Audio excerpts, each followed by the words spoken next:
temos um sacerdote que é capaz de se compadecer das nossas fraquezas. Esse sacerdote, a primeira coisa que eu quero falar com você é isso: ele se identifica com as nossas fraquezas. E quando a palavra fala que ele se identifica, não é que ele tem pena de você. Diga para a pessoa que está do seu lado: Jesus se compadece, mas não é cúmplice. Consegue entender? Se compadece, mas não é cúmplice. Ele veio ao mundo e venceu ao mundo para olhar para você e dizer: tenha um bom ânimo, se eu venci o mundo, vocês também vão vencer. E Jesus tem essa misericórdia e graça para falar com todos eles. No versículo de Mateus capítulo 13, Jesus diz, a palavra fala: e compadecendo-se da multidão, ele curou seus enfermos. Vamos entender o cenário que Jesus está vivendo. Ele está passando, o último ano que ele passou, ele fez centenas de quilômetros de viagem. Ele se gastou exaustivamente. Foi nesse ano que ele disse assim: o Filho do Homem não tem onde reclinar a cabeça. E depois de se gastar exaustivamente, de curar enfermos, de trazer pessoas, depois desse dia, que ele passou o dia inteiro curando enfermos, ele olhou para aquelas ovelhas e disse o seguinte: essas ovelhas estão sem pastor. Sabe que uma coisa que a gente precisa entender é que a vida de Jesus humano, ela é um símbolo. Nós temos um problema, nós acreditamos que Jesus era onipresente quando ele estava em carne. Mas se você queria encontrar Jesus quando ele estava vivo, você tinha que perseguir ele no local onde ele estava. Jesus hoje está dentro de cada um de vocês, mas naquele tempo não. Naquele tempo só tinha ele e ele não estava dando conta. Por isso a Bíblia fala: ele se compadeceu deles. E ao fim da tarde tem uma coisa que acontece aqui que é muito legal. A primeira coisa que a gente precisa deixar claro hoje, eu vou ser bem breve no que a gente vai falar. Primeira coisa, diga comigo: temos um sacerdote que se identifica com as nossas fraquezas. Você está passando por debilidade, você está passando por fraqueza, você está passando por luta, você está passando por necessidade, você está passando por perrengue. Não se preocupe, temos um sacerdote que se identifica com sua fraqueza. E não só se identifica, como também vai te dar a capacidade de vencer essas fraquezas em nome de Jesus. Diga comigo, segunda coisa: é necessário para um discípulo de Jesus. Vamos lá, é necessário para um discípulo de Jesus se identificar com as fraquezas do próximo. Lembram-se, líderes, de um treinamento que eu falei ontem? Hoje é a segunda parte. A primeira coisa é: Jesus se identifica, isso é fácil. Agora a segunda coisa é: um discípulo de Jesus, ele precisa se identificar. E aqui, depois de ter um ano caminhando com Jesus, a gente começa a ver um grau de maturidade na vida dos discípulos. Porque os discípulos chegam com um discurso muito coerente, e é verdade. Eles chegam com cuidado. Essa liderança de Jesus já estava desenvolvendo. Esses líderes que Jesus estabeleceu, eles chegam para Jesus e muito sobriamente eles falam: Jesus, tá tarde, é bom liberar o pessoal, porque vai ficar de noite e esse povo todo para comer. Porque a Bíblia relata 5.000 homens, mas detalhe, na contagem judaica só se contam homens, não se contam mulheres nem crianças. E os homens que são contados são homens adultos. E geralmente dentro do judaísmo, o homem só é considerado adulto quando ele forma família e tem filhos. Logo, se eram 5.000 homens e homens adultos, existiam 5.000 esposas. Só aí nós já vamos para 10.000 pessoas. E se um homem adulto tinha que ter família, vamos colocar uma média de 2 filhos, nós já temos 30.000 pessoas naquela reunião. 30.000 pessoas. E os discípulos chegam de uma forma muito coerente e dizem assim: Jesus, nós não temos. O que é que Jesus faz?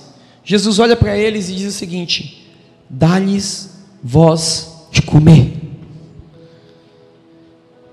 aqui está a chave: dai-lhes vós de comer. E isso precisa ecoar na sua mente. Preste atenção. Imagina agora a liderança de Jesus. Eu não vou nem botar a liderança de Jesus, que eram 12, não. Vou botar a coordenadoria da Casa Amarela, que não chega a 30. Imagine agora 30 mil pessoas, e eu chegando para vocês dizendo: dá-lhes voz de comer. 30 mil. Menino com fome. O que Jesus... Não, vocês estão com cara de pastel aí, mas para pensar. O que é fazer evento, um sobrevivente que tem 250 pessoas para comer? Eu estou falando de 30 mil. 30 mil. A minha esposa já começou a passar mal ali. 30 mil pessoas necessitando de comida. Por que Jesus fez isso? Esse papo soa como um papo de retardado, né? Tipo assim, Jesus deu uma evasiva. Evasiva, Pikachu, tá entendendo? Tipo assim, Jesus, o BO é esse. Aí Jesus vem, né, ainda fala o dai, né? Que o dai deixa o negócio mais católico, assim, mais bonito, né? Assim, mais forjado numa língua mais bonita. Dai-lhes voz de comer. Pinóia nenhuma, Jesus, tá doido? Dá-lhe voz de comer, eu vou fazer o quê? Eu vou ter que contratar o restaurante R$1 que tem lá no centro para dar comida para esse povo? Já imaginou o buffet, Jesus? Só para fazer a fila aí, Jesus vai terminar 10 horas da noite, se começar às 5 horas da tarde. Gente, a gente fazia jantar para o pessoal nas ruas. Uma vez o Alessandro teve a besteira de fazer um lá em Juazeiro do Norte. Pensa, Canidé. Rapaz, mas era gente virando gente, pelo amor de Deus. E era menino, era cachorro, era macaco, e era tudo de gente chegando. E aquela fila nunca mais se acabou na história da humanidade. E a comida dando. E eu vendo Jesus fazendo um milagre, multiplicando ali, ó. Multiplicando. E dando, e tome. E era Romeiro chegando, depois era feira, depois era padre, e era todo mundo chegando, e comendo. E nós lá. Que tempo maravilhoso, que coisa maravilhosa foi aquilo que nós fizemos lá em Canidé. Foi muito, muito fantástico. Mas o que eu estou querendo dizer para você? Por que Jesus fez isso com eles?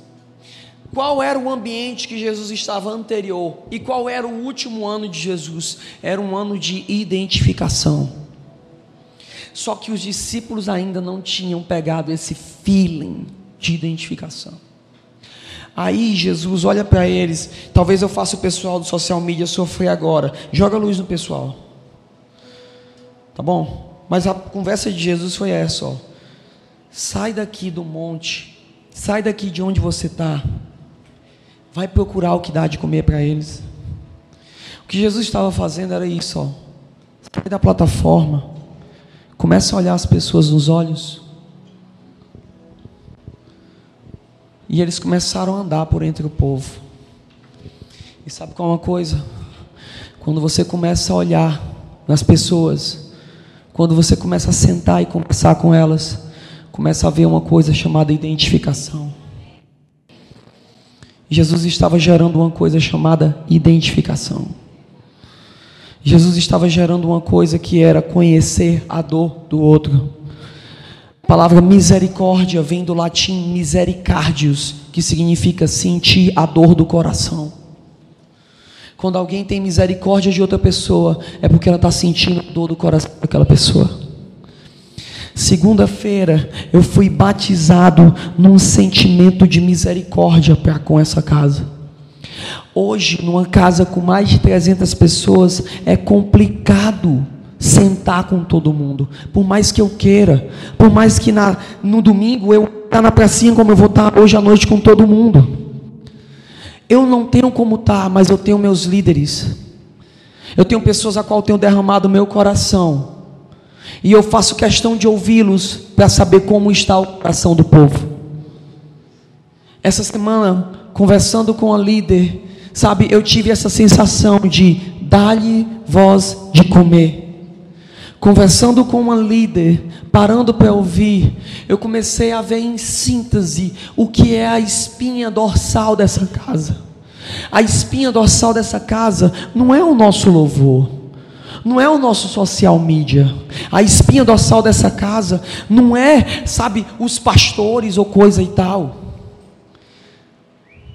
Mas existe uma espinha dorsal a qual essa casa tem caminhado e sustenta. São nossos grupos de discipulado. São nossos open house, que é onde nós paramos e olhamos nos olhos e sentimos a misericórdia.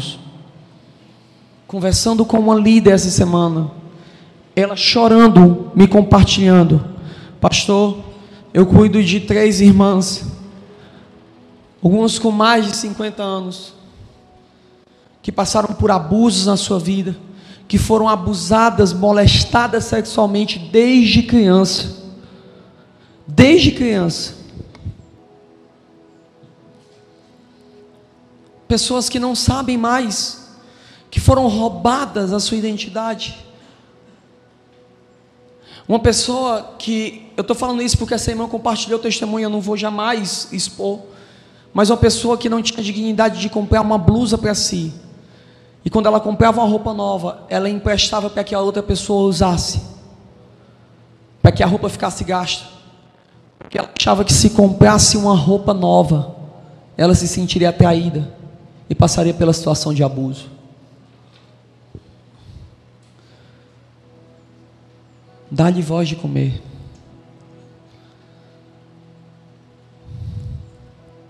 Dá-lhe voz de comer.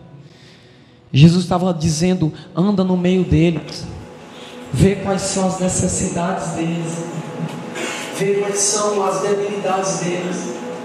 Quando os discípulos voltam, eles voltam diferentes. Eles viram qual eram as razões, eles viram qual eram as dificuldades, e eles voltam com 5 pães e 2 peixes.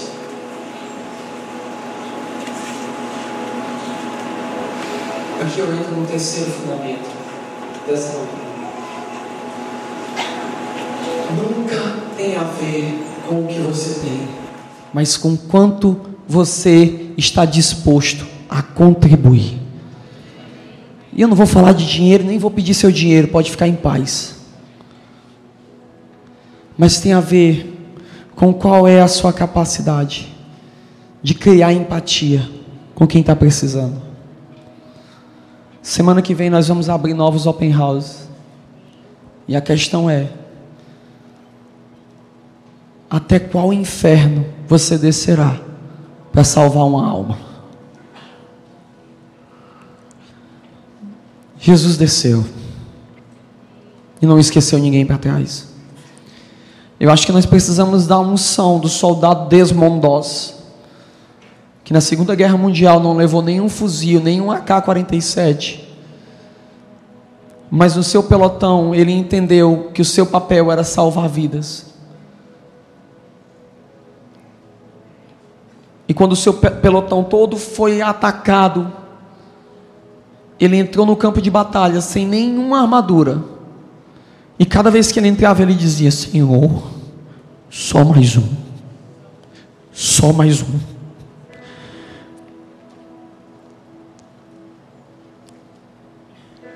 E um homem sozinho salvou mais de 60 vidas, recebendo a mais alta honraria do exército americano, sem atirar uma bala. Jesus hoje está gerando a misericórdia do coração dele no seu coração. E a gente precisa entender que os open houses e os grupos de discipulados não são simplesmente um local onde nós nos reunimos e conversamos qualquer coisa, mas é um local onde nós dizemos: só mais um. Não tem a ver com quanto você tem, mas teve um menino que disse: eu tenho 5 pães e 2 peixes. Para aquele menino, talvez ele ia alimentar uma pessoa, mas aquilo foi o suficiente para resolver o problema de uma multidão. Talvez você está aqui hoje, talvez você tenha sede por ganhar almas, a Bíblia diz: quem ganha almas sábio é. Talvez você olhe para você, mas eu sou cheio de falhas. Não tem a ver com o quanto você tem, mas com a capacidade que você tem de contribuir. E se você quer salvar vidas, você é uma pessoa extremamente importante para o que Deus quer construir nessa era. Você precisa começar a pedir o espírito de Desmondó sobre você quando você estiver no seu trabalho. Senhor, me dá mais um, me dá mais um, me dá mais um da minha rua. O que eu posso fazer para beneficiar uma geração?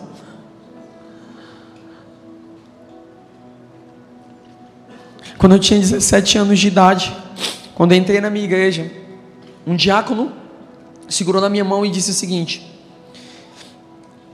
pelo abrir e fechar da sua boca, ou muitos vão morrer, ou muitos vão viver. Eu tinha 17 anos, eu não entendia nada da vida, eu só entendia uma coisa: se depende de mim, não vou morrer. Eu me ajoelhei naquele banco e chorei e disse: não vou morrer, não vou morrer, não vou morrer. Passaram-se já 17 anos desde aquele dia, e não morreram, não morreram. Você está aqui, não morreu, não morreu. Eu quero finalizar hoje contando uma história de uma menina que ela me influenciou bastante, e o seu nome era Mary Jones. Ela era do país de Gales, e a sua família era cristã, e ela não sabia ler porque ela morava num vilarejo muito distante. E a Mary Jones, ela tinha um desejo de conhecer a Bíblia, só que ela não entendia porque ela não sabia ler. Só que quando ela tinha 10 anos, chegou no vilarejo dela, chegou a escola, e ela aprendeu a ler, e com a professora que ela tinha, a professora ensinou ela a ler, e a primeira coisa que ela leu foi um texto bíblico, e quando ela leu, ela se apaixonou pela Bíblia, e a professora dela chamou ela em casa e mostrou a Bíblia, porque a Bíblia era muito cara, para você ter noção, só quando uma família era muito bem abastada, só tinha uma Bíblia por família. Às vezes tinham vilarejos que talvez tinham 2 Bíblias para 300, 200 pessoas. Às vezes a única Bíblia que se tinha era a Bíblia do pastor, e o pastor estudava ela para poder ensinar para as pessoas. Mas Mary Jones, com 10 anos de idade, ela disse: eu quero uma Bíblia para minha casa. E ela começou a trabalhar juntando centavo por centavo, cooperando. E quando ela tinha 12 anos, a família dela ficou muito doente, a sua mãe muito doente. Um dos irmãos adquiriu uma doença gravíssima, e ela teve que quebrar o cofre e pagar o tratamento. Ela juntou mais 2 anos, com 14 anos, ela já tinha o dinheiro. Aconteceu outra tragédia na sua família, ela teve que ajudar, e mais uma vez ela foi reduzida a nada. Mas ela persistiu e continuou. Aos 16 anos, depois de 6 anos, ela tinha o dinheiro da sua Bíblia. Porém, a Bíblia que tinha em Bale só tinha uma a quase 50 quilômetros da sua casa. Não tinha carro. Era o século XIX. E aquela menina, com a bênção dos seus pais que já eram velhos, liberam ela com 16 anos de idade, e ela inicia uma jornada de manhãzinha, saindo de madrugada, e depois de andar o dia inteiro, ela pega, quando chega em uma altura do campeonato, ela tira o seu sapato, porque ela disse: meu Deus, eu não posso chegar na cidade para comprar a Bíblia, e as pessoas vão me ver, e vão ver que meus sapatos estão desgastados, acabados. E ela começa a fazer o trajeto a pé, uma parte do trajeto, até onde chega um ponto que ela disse: eu não vou conseguir, porque era o dia da entrega, aquela pessoa só estaria ali naquele dia. Então ela, com 16 anos, quando chega a noite, ela olha e vê ao fundo as luzes da cidade, ela persiste, ela corre, até que ela chega na casa do pastor, o homem que vendia a Bíblia. Ela chega na cidade: você conhece alguém que vende uma Bíblia? Você conhece as pessoas? Não, talvez só aquele pastor, só ele. Então ela chega na casa do pastor, e ao chegar na casa do pastor, ela diz: eu vim e eu andei quase 50 quilômetros, tudo isso para ter a minha Bíblia. E o pastor vai e fala para ela assim: querida Mary, a única Bíblia que nós temos aqui está reservada, a única Bíblia em galês que nós temos, ela está reservada para um pastor, e ele vem pegar amanhã, e ele já pagou adiantado. Então Mary Jones se debruça e começa a chorar copiosamente. Porque ela diz: meu Deus, eu voltarei para casa sem a minha Bíblia. O meu povo precisa. Então o pastor vê aquela situação daquela criança chorando. Então ele olha e diz: Mary Jones, a Bíblia é sua.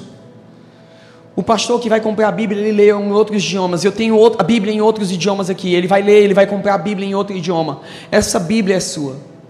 Então ele dá a Bíblia, e a Mary Jones, ela volta para casa chorando o caminho inteiro, celebrando aquela Bíblia, celebrando aquilo.